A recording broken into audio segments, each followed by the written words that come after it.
एक नए समाज का, एक ऐसी नई संस्कृति का जो इससे पहले इस संसार में कभी देखी नहीं गई थी। दिसंबर 1946 में जिस इमारत की तामीर शुरू की गई थी, असल में उसकी नींव बहुत पहले रखी जा चुकी थी। 1857 की क्रांति के दौरान बागी सिपाहियों ने भी हिंदुस्तान का एक अपना संविधान बनाने की कोशिश की थी। उनका विद्रोह तो जल्दी ही दबा दिया गया, मगर आजाद देश का एक अपना आईन बनाने का सपना न दबा था न हारा था। और जैसे जैसे महात्मा गांधी के नेतृत्व में आजादी की आवाज तेज हुई, तो अपना संविधान बनाने की मांग भी और तीव्र होती गई। My mentor Gopal Krishna Gokhale presented to the British government a note on the Constitution in 1914. And the British said, yes, we will accept it after the war. But now they want to make a constitution for us. But you know, a constitution for India should be and can be framed only by Indians. Now it works. What will you do with this spinning wheel, Mr. Gandhi?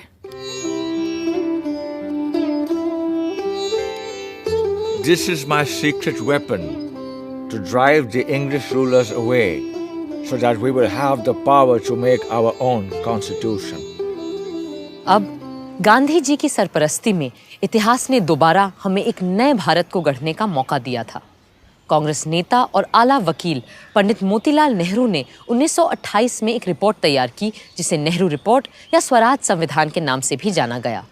और उनके बाद जब उनका बेटा जवाहर कांग्रेस का सदर बना, तो उस युवा नेता ने हिंदुस्तान के अपने संविधान के सपने को और शदीद तरह से सबके सामने रखा।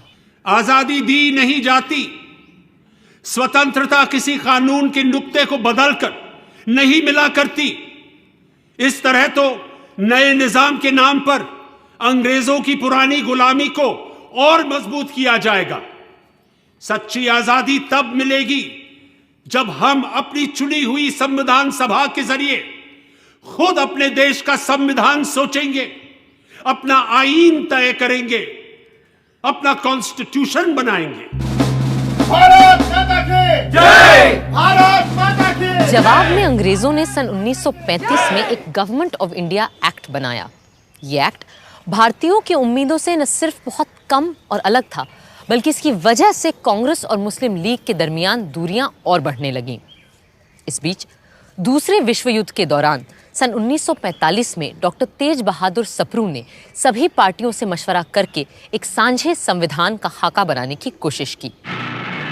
उधर वर्ल्ड वॉर II की मार और इधर आज़ाद हिंद फौज और भारत छोड़ो आंदोलन के चलते अंग्रेजों का भारत पर अनंत काल तक राज करने का इरादा नेस्तो नाबूद हो चुका था। विंस्टन चर्चिल युद्ध तो जीते, मगर बेचारे चुनाव हार गए। और बर्तानिया के नए प्रधानमंत्री क्लेमेंट एटली ने कहा कि भारत के लिए नया संविधान बनाने और मुसलमानों को अलग अधिकार देने की मुस्लिम लीग की मांग पर काम फौरन शुरू किया जाएगा। इसी के मद्देनजर पहली बार हिज मैजेस्टी की सरकार के 3 कैबिनेट मंत्री एक साथ भारत भेजे गए और ये कहलाया cabinet mission. Believe me, India will be a much better place after you have left us to ourselves. That's precisely what we ought to do, Mr. Gandhi. Our only fear is whether it's possible to minimize the violence and the bloodshed which is predicted in this subcontinent when it breaks into Hindustan, Pakistan and Princeton. Then don't break India. But what about Mr. Jinnah's Pakistan? Why will you listen to my brother Jinnah if you are not ready to listen to others? And why do you presume that Jinnah will not see sense when you meet him in Shimla? I do wish our hopes come true when we meet in Simla, but it is important that you're also present there. What will I do there? I'm neither a member of the Congress nor of the Muslim League or of the other outfits that you have invited there. But still, we will need your wise counsel in Simla when discussions are held about an interim government and a new constitution for India. लाट साहब यानी vice Roy की शिमला कोठी में बैठक लग रही थी और वहां भारत भर की अहम सियासी हस्तियां जमा हो रही थीं। कांग्रेस की तरफ से आए थे उनके अध्यक्ष मौलाना आज़ाद, साथ में थे पंडित जवाहरलाल नेहरू, सरदार वल्लभ भाई पटेल और खान अब्दुल गफ्फार खान। मुस्लिम लीग की तरफ से थे मिस्टर जिन्ना, जिनके साथ थे लियाकत अली खान, सरदार निश्तर और नवाब इस्माइल खान। फिर सिख, पारसी, ईसाइयों और दलितों के नुमाइंदे भी थे।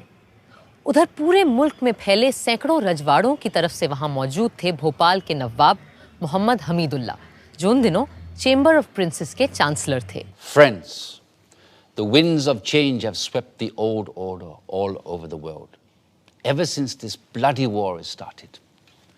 And our new Labour government of Britain is of the opinion that the time has come for Indians to decide how they are going to govern themselves.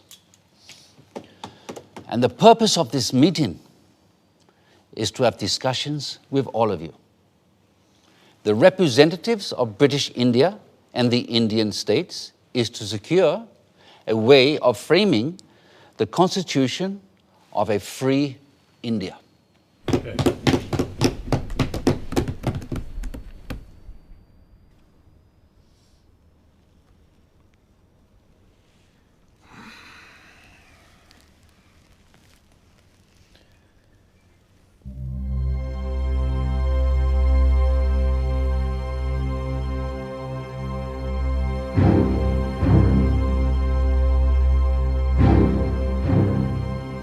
जिन्ना साहब को ये बात नागवार गुजर रही थी कि जिसे वो महज हिंदुओं की पार्टी मानते थे, उस कांग्रेस के आधे नुमाइंदे मुसलमान थे और उनकी रहनुमाई भी एक मुसलमान ही कर रहा था। शिमला की ठंडी आबो हवा का ऐसे माहौल में गर्म हो जाना लाजमी था। मैं और मेरे साथी इस वक्त यहाँ पूरे हिंदुस्तान की आज़ादी की पेशकश लिए मौजूद हैं। बाकी मसाइल दोयम हैं जो हम बाद में भी तय कर सकते हैं। अपनी कॉन्स्टिट्यूएंट असेंबली में जो जमा होगी एक आज़ाद हिंदुस्तान के ख्वाब की ताबीर करने के लिए।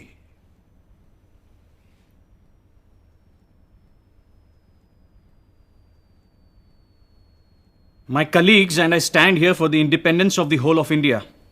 Other matters are subsidiary to this and can be discussed and decided in the Constituent Assembly, which will make a blueprint for an India of our dreams.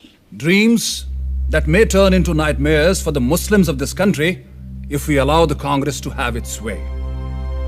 That's why it's imperative that we Muslims of India have our own group of states that may decide its own constitution. What are the groupings you have in mind, Mr. Jinnah? All the Muslim majority states like Sindh, Punjab, Balochistan, and Northwest Frontier Province will form the first group, and the states of Assam and Bengal will be in the second group. Mr. Jinnah, if, as you suggest, these groups separate from the body of India, then pray tell us, what is left for the Constituent Assembly to make laws for? The rest of India in the center and the south? And what happens to the princely states? Well, they can have their own constituent assemblies. This is not acceptable to us. We are here to discuss the fate of a united India, not to break India into pieces. And if this is the purpose of this mission, I'm afraid we have no business being here. In that case, I'll be forced to adjourn the meeting. जिन्ना साहब चाहते थे कि हिंदुस्तान के पूर्व में असम और बंगाल और पश्चिम में 4 मुस्लिम बहुल सूबों के लिए एक अलग संविधान सभा बने और बाकी के भारत के लिए दूसरी संविधान सभा, और राजे रजवाड़े खुद अपने आप तय करें कि उन्हें किसी के साथ जाना है या खुद मुख्तार रहना है। जाहिर है कांग्रेस के नेताओं को ये अनेक संविधानों की सूरत बिल्कुल बर्दाश्त नहीं थी। कल कुछ लोगों ने ग्रुपिंग्स के लिए एक तजवीज़ पेश की थी जो हमारे मुल्क को मजहब व मिल्लत की बिना पर बांटने की एक पेशकश है। हम ऐसी किसी भी तरह की पेशकश के सख्त खिलाफ हैं।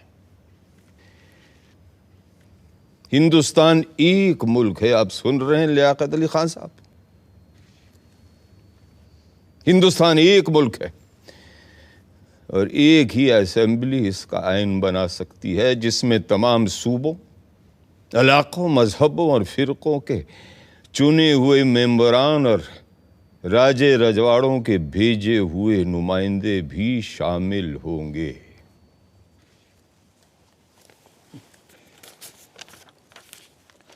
References were made yesterday to groups of provinces arranged on communal lines. We are totally against any machinery to run any such groupings. India is one nation and it needs its constitution to be made by one assembly, which has elected representatives of the states, region, religion, and the nominated representatives of all the princely states as well. This is what I call the tyranny of numbers. Everyone knows here that such an assembly will have a brute majority of caste Hindus and their party, the Congress. And in the game of numbers, minority Muslims will have no say left. That's why we need two assemblies, so that Muslims can frame their own laws. मगर मेरे भाई जिन्ना, क्या आज तक हमारे पास हिंदुओं के लिए अलग और मुसलमानों के लिए अलग आइन थे? नहीं थे ना? तो फिर यकबयक आज इन दो कानूनों की जरूरत क्यों आन पड़ी? क्यों? I trust the British sense of fair play. But with the Hindus ruling India through their Congress, Muslims need a special constitutional protection. I have gone through the length and breadth of India, and I know how vulnerable Muslims are feeling today. And as their sole representative here, it is my duty to... ये आपसे किसने कह दिया कि मुसलमानों के अकेले नुमाइंदे आप ही हैं? अरे भाई, मुसलमान तो हम भी हैं, क्यों मौलाना? Well, I do not need to establish my credentials here.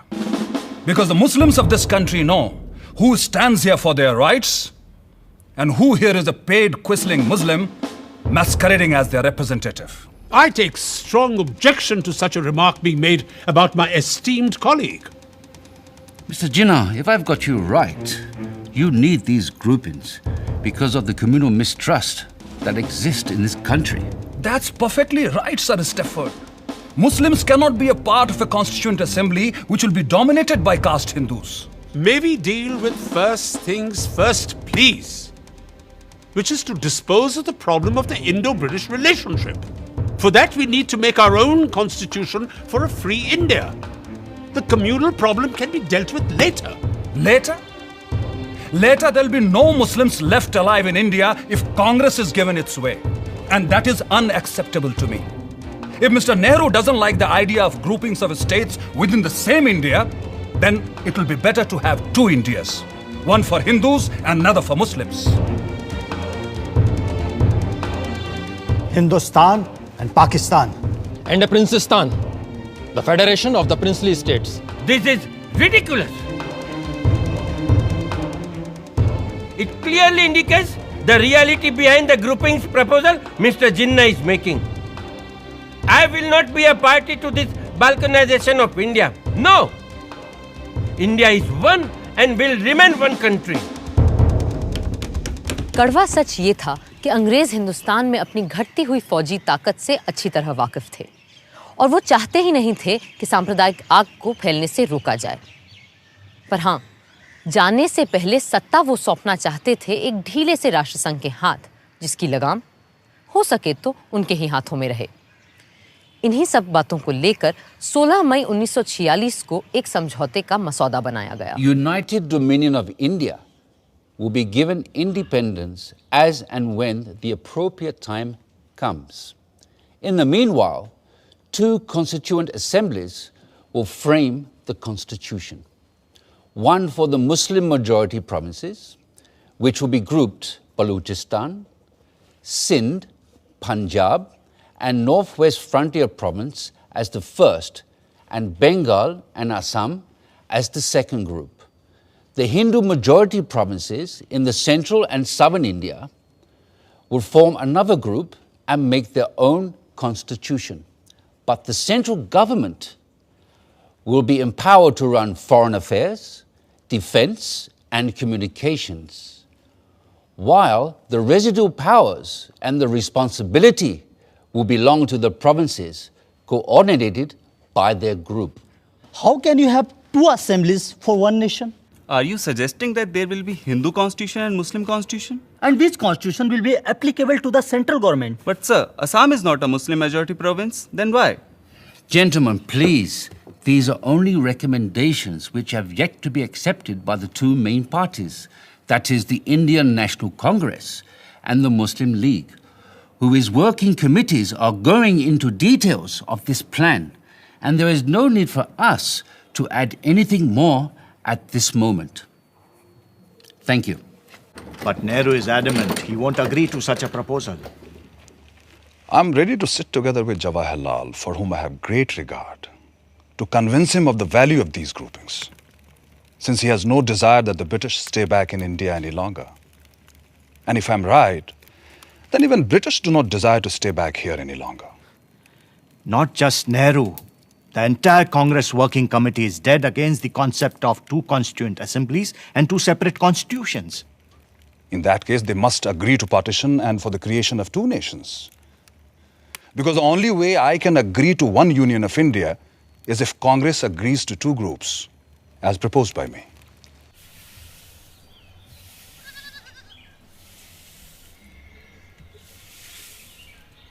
Bapu, working committee ने जिन्ना साहब की ग्रुपिंग्स की तजवीज के खिलाफ एक रेजोल्यूशन पास किया है।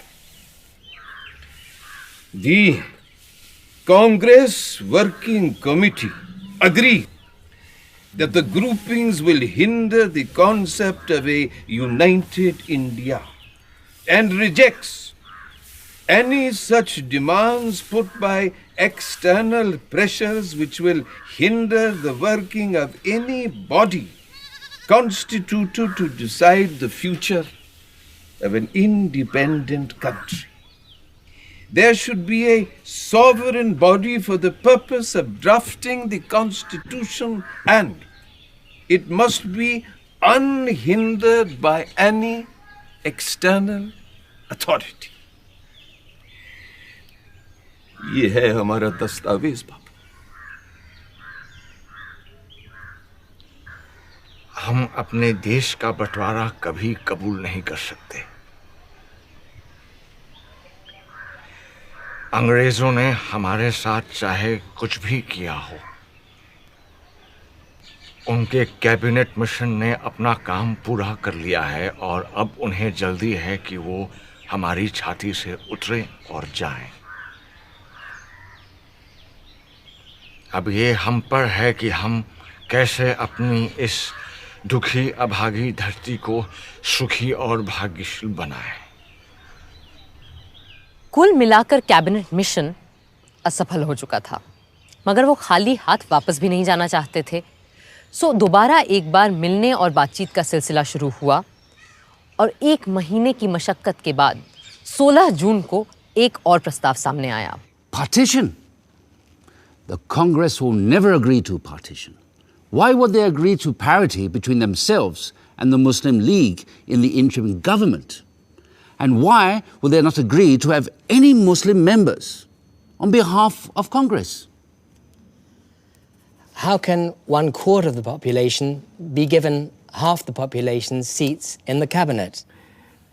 अगर हमने कैबिनेट मिशन की सरकार में शामिल होने की तजवीज़ नहीं मानी तो न सिर्फ हमें सरकार से बाहर बैठना पड़ेगा, बल्कि ये मुमकिन है कि अंग्रेज हमें दोबारा जेल में डाल दें।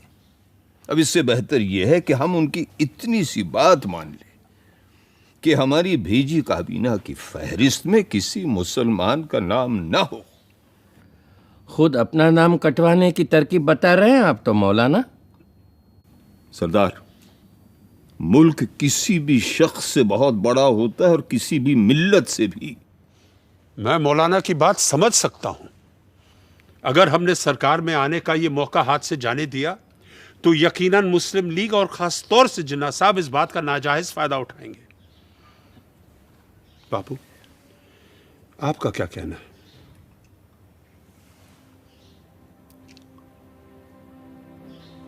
मैं किसी फायदे या नुकसान की बात नहीं जानता। मैं वही बोलूंगा जो मेरी आत्मा का कहना है, और मेरा मानना यह है कि जिन्ना साहब के डर से या सरकार में शामिल होने की जल्दबाजी में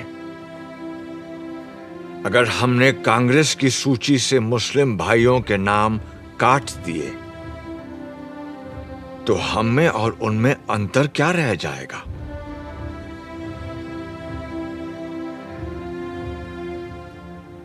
जिन्ना साहब सिर्फ मुसलमानों के नेता हो सकते हैं,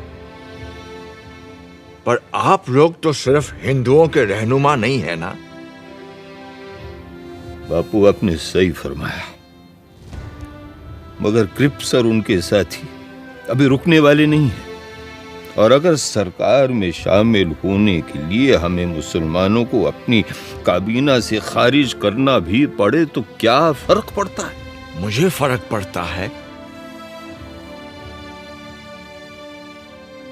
और मेरा ऐसी पार्टी से कुछ लेना देना नहीं हो सकता है। अगर आप लोग सरकार संभालने के लिए इतने उतावले हैं तो बनाइए आप सरकार। मैं दिल्ली छोड़कर जा रहा हूं। बापू, हम आपकी बात समझते हैं, पर अगर इस समय उन्हें फौरन जवाब नहीं दिया तो ये मौका हाथ से निकल जाएगा। अगर यही आप सबका फैसला है तो मैं अपनी हार स्वीकार करता हूं। मुझे अंग्रेजों की नीयत सही नहीं लगती, पर मेरी बात ही सही है, इसका कोई सबूत भी तो नहीं है मेरे पास।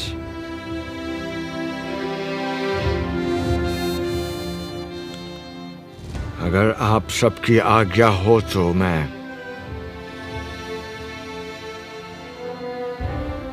इजाजत चाहूंगा।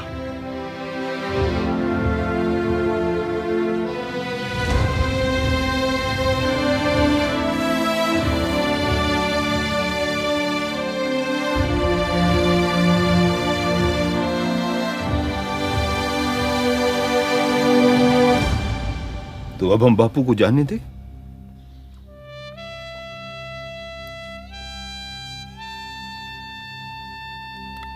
प्यारे लाल,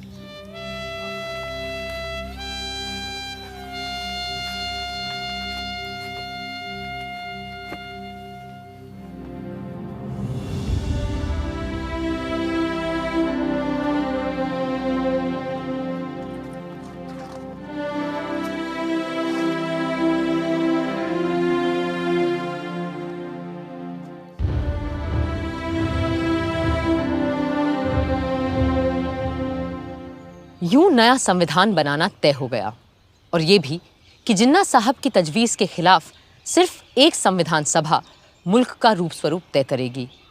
जाहिर है कोई इस व्यवस्था से पूरी तरह खुश नहीं था, मगर जिन्ना साहब पर तो जैसे गाज गिर गई थी, और वो अपने मुखालिफों को आसानी से बख्शते नहीं थे। We have been betrayed by Viceroy Webble. Viceroy Wavell ने हमारे साथ दगाबाजी की है। Cripps has debased his talents, and Pethick Lawrence has proved to be a treacherous man. Cripps ने अपने हुनर का गलत इस्तेमाल किया है। पेथिक लॉरेंस ने हमारी पीठ में छुरा भोंका है। Breaking all the norms of decency, they have invited the Congress, which had earlier refused the offer, to join the interim government without even consulting us. भलमनसियत के सारे पैमाने तोड़कर कांग्रेस को सरकार में शामिल कर लिया गया, जबकि कांग्रेस ने पहले साफ साफ इनकार कर दिया था। और ऊपर से तुर्रा ये कि ये सब बिना हमसे पूछे, बिना हमारी इजाजत लिए बगैर किया गया है। In such a situation, if I have to safeguard the interests of the Muslims of this subcontinent, then I'm left with no choice but to bid goodbye to constitutional methods. इस सूरत में अगर मुझे मुसलमानों की इज्जत, गैरत और हुकूक को बचाना है तो मेरे पास कोई और सूरत ही नहीं रहती सिवाय इसके कि हम कॉन्स्टिट्यूशनल यानी आईनी तरीकों को ताक पे रख दें। The Hindu Congress has time and again employed the weapon of mass struggle to intimidate us, and the British have held their arms in authority to crush us. हिंदुओं की कांग्रेस हमेशा अवामी जद्दोजहद के नाम पर हिंदुओं के हुजूम से हमें डराती आई है और अंग्रेज हुक्मरान अपनी बंदूकों, बेतों और बेनटों से हमें कुचल के आए हैं। Today, we too have forged a weapon and are in a position to use it. अब हमने भी अपना हथियार तैयार कर लिया है और हम इसका इस्तेमाल भी जानते हैं। I call upon all the Muslims of this country to take to direct action. आज मैं हिंदुस्तान के सारे मुसलमानों से डायरेक्ट एक्शन की अपील करता हूँ। From Friday the 16th of August, we will resort to direct action till we have achieved our cherished goal, our Pakistan. ऐ अल्लाह के नेक बंदो, आने वाले जुमे 16 अगस्त से हम सीधी आर पार की लड़ाई लड़ेंगे। डायरेक्ट एक्शन और हथियार तभी रखेंगे जब मंजिल मखसूस सामने दिखाई देगी, यानी हमारा प्यारा पाकिस्तान। पाकिस्तान पाकिस्तान पाकिस्तान। मगर कायदे आजम, क्या हमारा डायरेक्ट एक्शन नॉन वायलेंट होगा? I am not going to discuss ethics here. और आप सभी लोग जानते हैं कि मुझे गांधी की अहिंसा वहिंसा में कोई यकीन नहीं है। कायदे आजम मोहम्मद अली जिन्ना। बातचीत, सुलह सफाई, रूठने समझाने मनाने के 2 महीने यकबयक खत्म हो गए। कैबिनेट मिशन वापस लौट गया और हिंसा के बादल चारों तरफ मंडराने लगे। वाइसरॉय वेवल ने सारे गवर्नरों को बुलाकर पुलिस व्यवस्था को चाक चौबंद करने को कहा, पर बंगाल के गवर्नर सर फ्रेडरिक बरोज ने वेवल को खबर दी कि बंगाल के मुस्लिम लीगी प्रधानमंत्री एच.एस. सोहरावर्दी के कहने पर उन्होंने 16 अगस्त को सारे पुलिस महकमे को छुट्टी पे भेज दिया है। 16 अगस्त 1946 भारत के इतिहास के काले दिनों में शामिल होने जा रहा था। जिन्ना साहब की पुकार पर 16 अगस्त की सुबह से ही हथियारबंद लोग कलकत्ता की सड़कों पर उतर आए और हत्याओं का सिलसिला शुरू हो गया। बदले में दूसरे संप्रदायों के लोग भी निकल आए और सड़कों पर 3 दिन तक सिर्फ हत्यारों का राज था। पुलिस छुट्टी मनाती रही, फौज अपने ड्रैगन टैंक लिए बैरकों में बैठी रही और सड़कों पर कत्लोगारत, खुरेजी और आगजनी होती रही। 3 दिन में 4000 से ज्यादा लोग मारे जा चुके थे। बंगाल में जो हुआ उसके बदले में पहले बिहार और फिर बाकी भारत में भी हिंसा का तांडव मचने लगा। बंबई शहर तक दंगों की चपेट में आ चुका था, पर पूर्वी बंगाल के नोआखली में जिस तरह हिंसा का चक्र शुरू हुआ उसने सबको दंग कर दिया। सब छोड़ छाड़ कर गांधी जी चल पड़े नोआखली।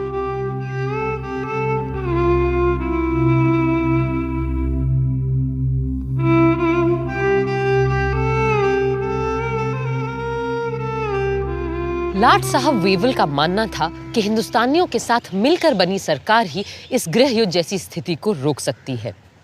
सो पंडित नेहरू ने अंतरिम सरकार में वाइस प्रेसिडेंट और सरदार पटेल ने गृह मंत्री का पद स्वीकार कर लिया।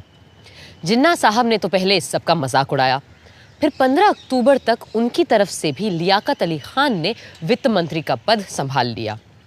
जिन्ना साहब खुद सरकार में शामिल नहीं हुए क्योंकि उन्हें नेहरू से छोटा या बराबरी का ओहदा मंजूर नहीं था। यूं आर्जी सरकार तो बन गई, पर उसका चलना कदम कदम पर दुश्वार हो रहा था। गांधी जी ने तो बहुत पहले ही लाट साहब वेवल को इस खतरे से आगाह किया था। You must make your choice of one horse or the other. You will never succeed in riding 2 at a time. Choose the names for the interim government from names submitted by the Congress or the League. For God's sake, do not make an incompatible mixture, and in trying to do so, produce a fearful explosion. Even a government headed by the League is not going to damage India. But I'm not ready to accept the division of Congress as Hindu and League as Muslim. No.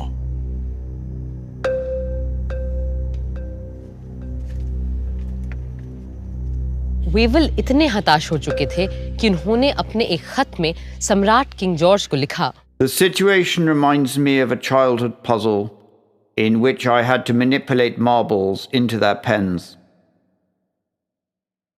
Just as the last one seemed to get into place, the others invariably ran out. I am trying to postpone convening the Constituent Assembly as much as possible. and maybe have one more round of talks with Mr. Jinnah and Nehru. Perhaps in London, a city both of them have lived in and love. दिसंबर 1946 के London के बर्फीले माहौल से ज़्यादा सर्द अगर कोई चीज़ थी तो वो था मिस्टर जिन्ना और पंडित नेहरू के बीच का रिश्ता। कई मुलाकातों के बाद भी जब कोई बात न बनी तो आखिर नेहरू जी ने अंग्रेज़ों को उनके घर में घुसकर अंतिम चेतावनी दे डाली। There is a great urge amongst the populace of India for political progress and for making a constitution. Mr. Jinnah's Muslim League is but a fly on the weighing scale compared to the vast force in India.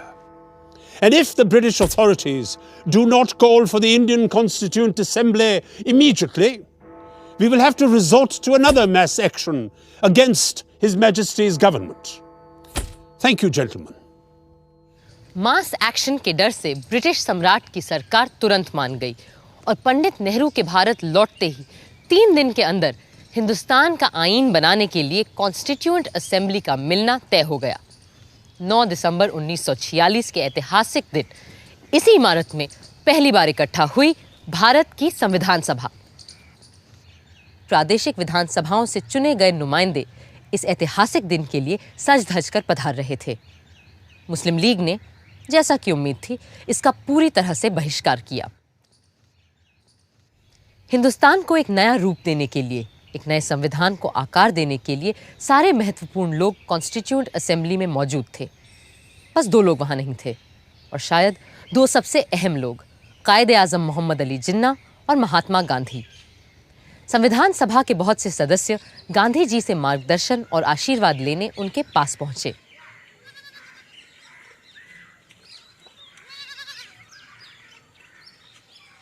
आइए आइए जगजीवन बाबू, मुझे पता है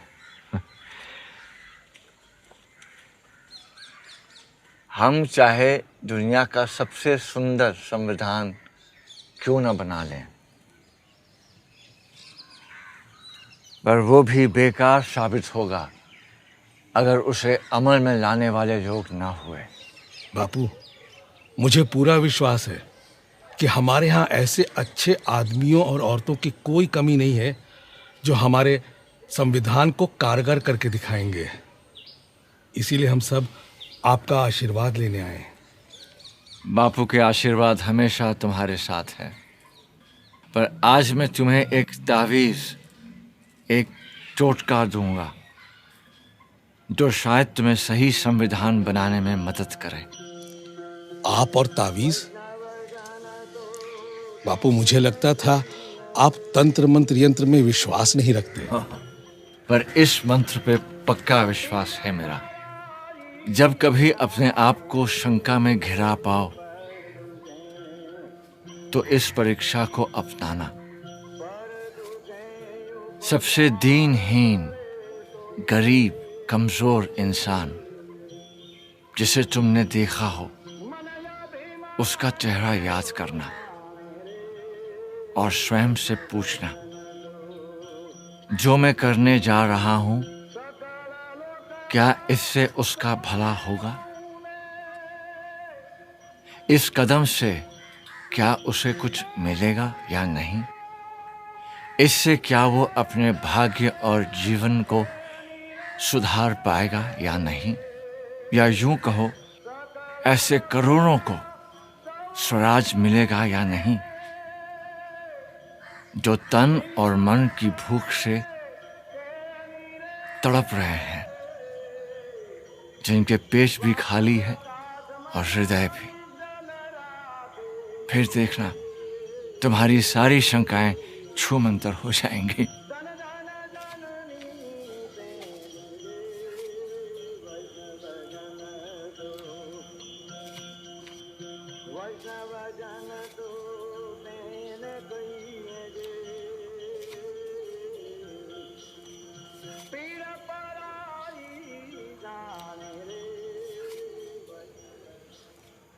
संविधान सभा ने सबसे senior सदस्य डॉक्टर सच्चिदानंद सिन्हा को कार्यकारी अध्यक्ष चुना और उनकी निगरानी में सारे सदस्यों ने शपथ ली।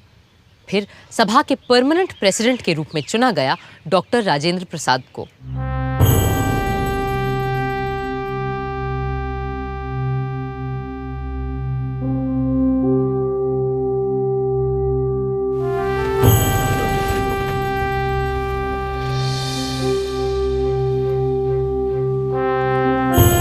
Hip hip!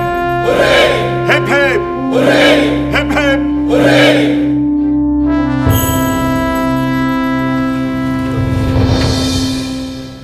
बहनों और भाइयों,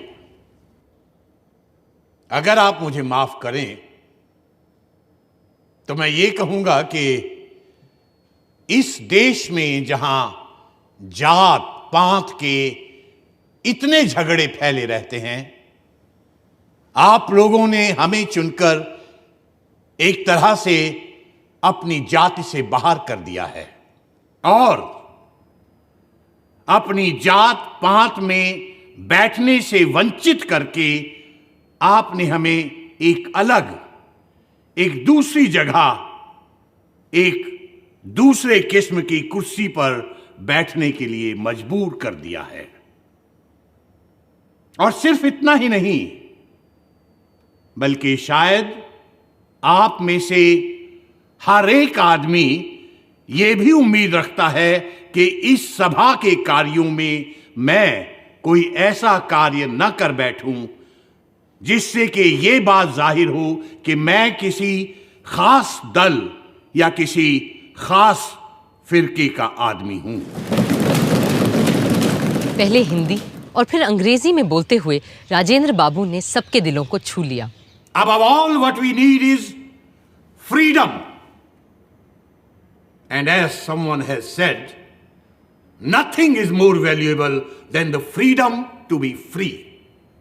Let us hope and pray that as the result of the labors of this Constituent Assembly, we shall have achieved that freedom and we shall be proud of it. 13 दिसंबर के ऐतिहासिक दिन पंडित जवाहरलाल नेहरू ने संविधान सभा के सामने एक ऐसा प्रस्ताव रखा जो हमारे आईन की नींव बनने वाला था, और ये था संविधान के लक्ष्य और ध्येय के बारे में, AIIMS and objectives resolution. Mr. Chairman, the resolution that I am placing before you defines our aims and describes an outline of the plans and points to the way which we are going to tread. The resolution that I place before you is in the nature of a pledge, and I hope the House will pass this resolution, which is of a special nature. I beg to move, 1, this Constituent Assembly declares its firm and solemn resolve to proclaim India as an independent sovereign republic. Bharat की अक्षुण्णता, अखंडता और स्वायत्तता से लेकर नए भारत में सबकी समानता और एकता तक की बात अपने प्रस्ताव में रखी थी पंडित नेहरू ने। 2, wherein shall be guaranteed and secured to all the people of India justice, social, economic and political, equality of status, opportunity and before the law, freedom of thought, expression, belief, faith, worship, vocation, association and action. एक एक करके 8 नुक्ते सामने रखे थे उन्होंने, और हमारे संविधान का पूरा नक्शा कुछ ही शब्दों में खींच दिया था। मगर उन्हें भी आज संविधान सभा में कुछ लोगों की कमी बहुत खल रही थी। आज इस असेंबली में हमें बहुत से लोगों की कमी खल रही है। हमें अच्छा लगता अगर और भी सभी इलाकों, सूबों और राज्यों के नुमाइंदे हमारे बीच होते। एक और शख्स आज यहां मौजूद नहीं है, मगर वो हम सब के दिलो दिमाग से दूर नहीं है। हमारे महान नेता, हमारे राष्ट्रपिता महात्मा गांधी जी, जिनकी लगन और मेहनत के बदौलत ही आज ये असेंबली मुमकिन हो पाई है। बापू यहां मौजूद नहीं है क्योंकि अपने आदर्शों को पूरा करने के लिए वो हिंदुस्तान के किसी कोने में चुपचाप काम करने में जुटे होंगे, पर मुझे इस बात का जरा भी शक नहीं कि उनकी रूह हमारे बीच यहां मौजूद है और हमें अपना आशीर्वाद दे रही है।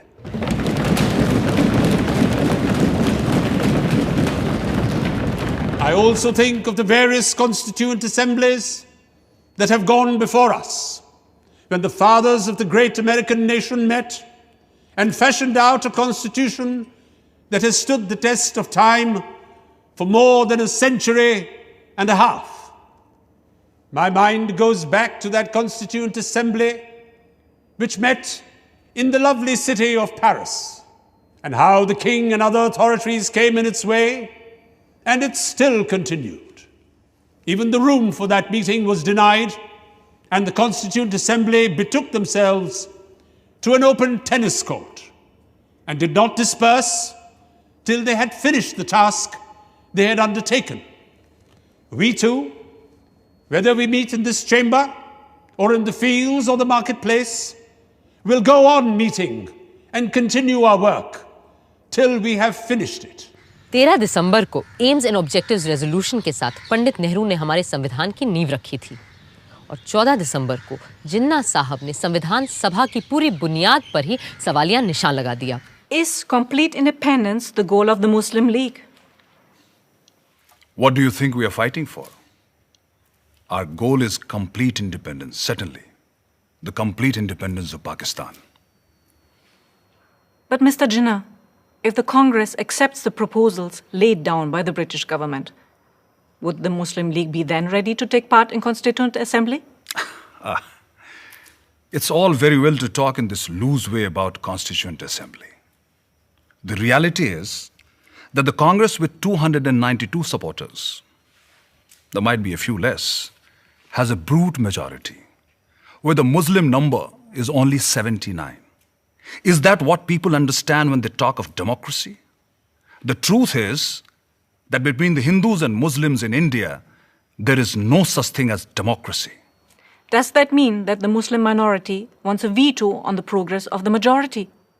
What majority do you mean? If you mean the Hindus, then we wish them Godspeed. Go ahead and establish your Hindustan. Frame your constitution for the Hindus, but then leave us alone, and we shall frame a constitution for Pakistan. ये तो बस आगाज था, आगे और तमाम